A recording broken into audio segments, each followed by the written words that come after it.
Welcome to Langham and the Terrace Valley Nature Reserve.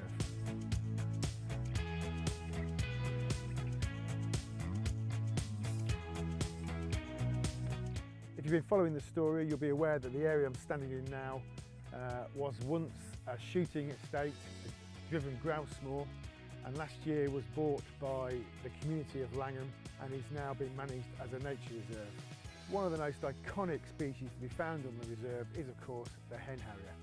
And thanks to Hen Harrier Action, who have loaned us a nest cam, this year we're going to be able to get fantastic views of the Hen Harrier chicks on the nest from the comfort of our living room.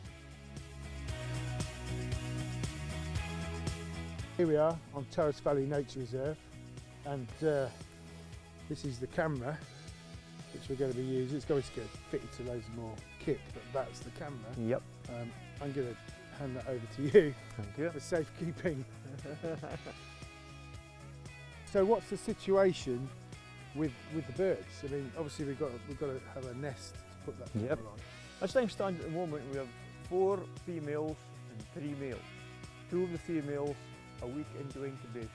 So we should be ready for a camera in around about 5 weeks time roughly. With a bit of luck, we've got the choice of possibly 3 nests. Yep, possibly 4. We've got to work out how to get that camera up and running. Yes. Which I hope to do this week. Right. Good luck. Talk it soon.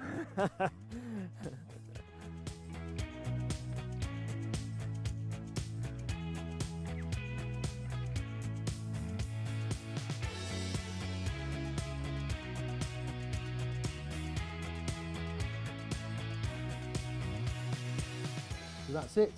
All the equipment is connected up and tested, and very importantly, it's all working.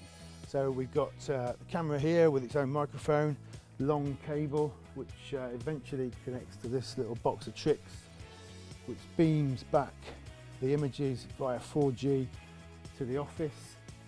If the signal's not as good as it should be, up on the moorland we've got a booster which can be connected up, which is this green box here. And everything is powered by solar panels. We've actually got 3 of these. It should be ample to keep the whole setup working over the summer.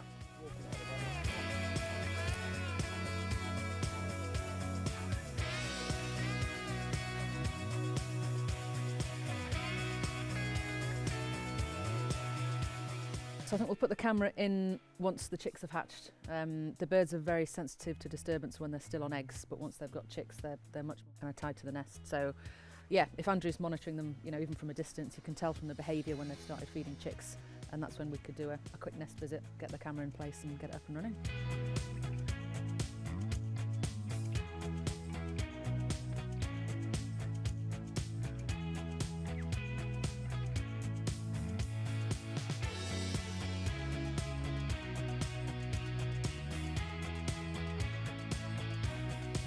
The camera would be in the nest, all this kit would be as far away as possible, just in case you needed to come in and make any adjustments, things like that.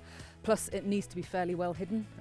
You know, hen harriers being ground nesters, it's trying to keep the disturbance to a minimum, trying to make sure there's no trail or something that a fox or something could follow in, you know, to make predation a problem. So yeah, we'll just keep this as far away as possible, but it's a good cable length, so I think we should be okay. You've also got some news for us.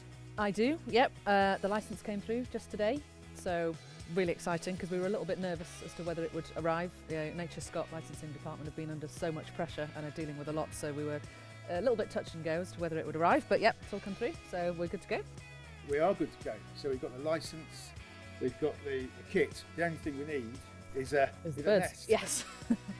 The amazing thing is you can stand on the road with a smartphone or a tablet and see the birds flying, yeah. And you can watch them from the road onto the nest. That'll be quite cool when they come in with food, Yeah. to be able to see the birds drop into the nest and feed them. Yeah. I mean, it's going to be amazing. And the harriers are such an important part of Langham Moor. You know, it's always been that really key species, so it'll be fantastic to get, you know, be able to share it with everyone.